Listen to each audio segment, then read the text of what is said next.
Hello, everybody. Today is August 29th, 2025 at 4:20 p.m. Eastern Daylight Time. 20 years ago today, the most infamous hurricane to make global headlines made landfall on the Louisiana coastline. This hurricane was named Katrina. Katrina destroyed multiple lives, multiple buildings, and multiple communities, and I'm going to be reading about it today. Here we go. 20 years and 12 hours ago, the costliest global hurricane, Katrina, made landfall on the Louisiana coast, destroying more than $206 billion in 2025 USD, adjusted for inflation, in property, annihilating 53 important levees, killing more than 400 people, and surging more than 30 feet of water into coastal communities. The National Hurricane Center on August 23rd, 2005 at 5 p.m. Eastern Daylight Time started to track a tropical depression named 12. Numerical names are given before humanistic names, and humanistic names are given at tropical storm status. 12 was given like 6 days prior to landfall. Their antiquated technology allegedly started saying that 12 would do something, and it did. 12 was a disorganized cluster of thunderstorms, but started to organize more and more until at 11 a.m. Eastern Daylight Time, the day after 12 formed. 12's name was replaced with Katrina. Katrina would slowly intensify into a Category 1 hurricane before making landfall on Floridian soils. On August 25th, 2025, at 7 p.m. Eastern Daylight Time, Floridian landfall was reported. Wind gusts were 92 miles per hour and sustained winds were 80 miles per hour. It would then traverse over Florida, and Katrina's next destination was the Gulf of Mexico, where it would perform exceptionally and harvest 100% of its power. Katrina would weaken while passing over Florida, however, making strengthening seem questionable as Katrina's hurricane status was almost revoked and downgraded to a tropical storm, but it wasn't. Hurricane Katrina would meander over the Gulf after weakening and horrifically transform in just a couple of days. At midday on the 26th, Katrina would undergo her rapid intensification process, and she would not back down. At 11:30 a.m., August 26th, 2005, Katrina would surpass 100 mile per hour sustained winds and a minimum low pressure of 971 millibars. No hurricane watches have been delineated for Louisiana just yet. Katrina steadied in intensification the night of the 26th, where it would remain a beastly Category 2 hurricane with winds of still 100 mile per hour sustained winds. However, the center of low pressure continued to rapidly deepen and get stronger and stronger until it just couldn't anymore. At this point, all peninsular watches and warnings have been canceled for Florida, and watches still have not been issued for Louisiana just yet. However, Katrina was upgraded to major hurricane status on Saturday, August 27th, 2005 at 5 a.m. Eastern Daylight Time. Katrina would only be getting stronger from here.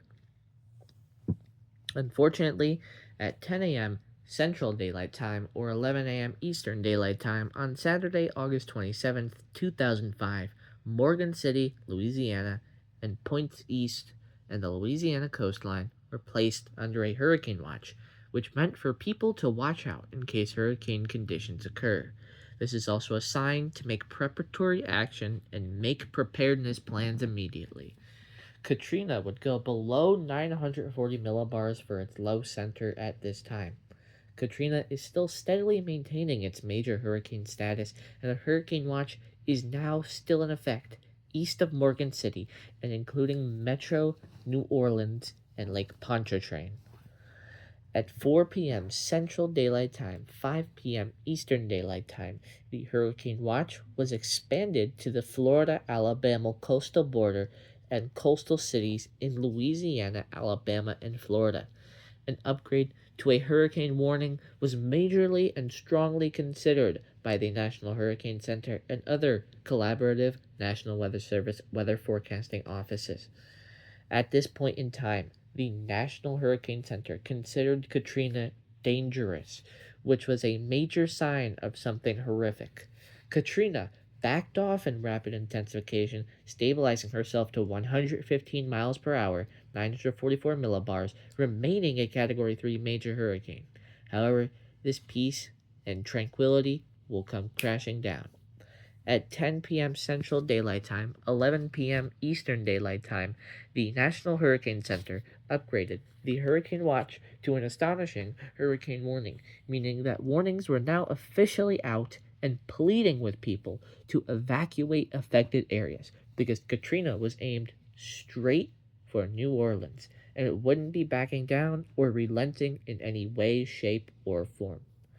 Randomly, however, that aforementioned hesitance in rapid strengthening was terminated because in just 3 hours, Katrina became a Category 4 major hurricane with winds of 145 miles per hour, a low pressure center at 935 millibars, and it's still aimed at the Louisiana coast. Things, unfortunately, became more grim and catastrophic and even dire from here. It is at this point in time where Katrina is starting to potentially turn northward, not before exceeding Category 5 status, with winds of 160 miles per hour and a low pressure center of 908 millibars. Here's a quote from the National Hurricane Center in one of its advisories.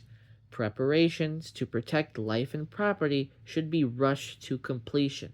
Yes, that is an actual line that was said by the National Hurricane Center. The National Hurricane Center actually said that. It was the National Hurricane Center was urging, pleading, imploring with people to please evacuate, protect your home, protect your property, protect your lives and the lives of others right now, and just evacuate like that. Now, surge forecasts at 10 a.m. Central Daylight Time or 11 a.m. Eastern Daylight Time on Sunday, August 28th, 2005, show Katrina making 18 to 22 feet of storm surge with isolated amounts to 28 feet. Seriously? Like it couldn't get any worse, right? Well, apparently it can, because tornadoes, those little spinny things that come from the supercells, were very likely to occur Sunday afternoon to Sunday evening. And they did. Like, come on. Not only is a major hurricane that has exceeded Category 5 status now just straight balling for Louisiana, there are now tornadoes affiliated with Hurricane Katrina, causing pre-destruction before the destruction. Lord have mercy. Then, Katrina unfortunately made landfall at 6:10 a.m. local time, and it was all downhill from there. You know the story.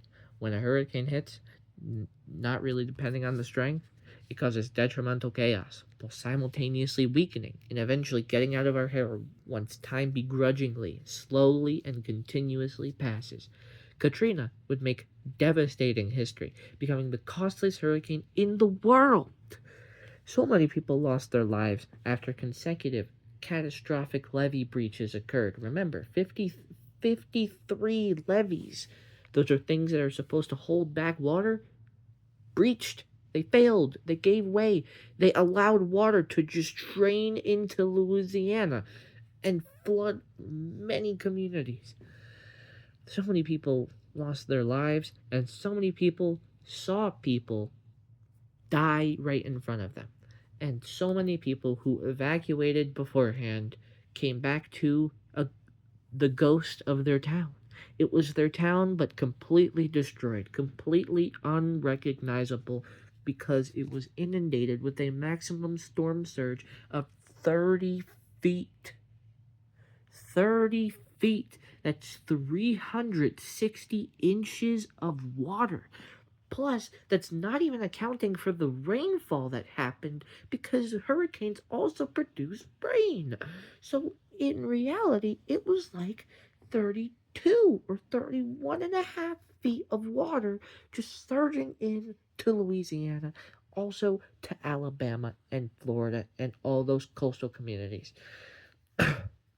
Where people once lived was claimed by nature, never to be seen again. The original copies of things were completely destroyed. Now, people are still recovering, and it still is painful to talk about Katrina 2 decades later. Everyone who is still alive remembers the day that Katrina made landfall.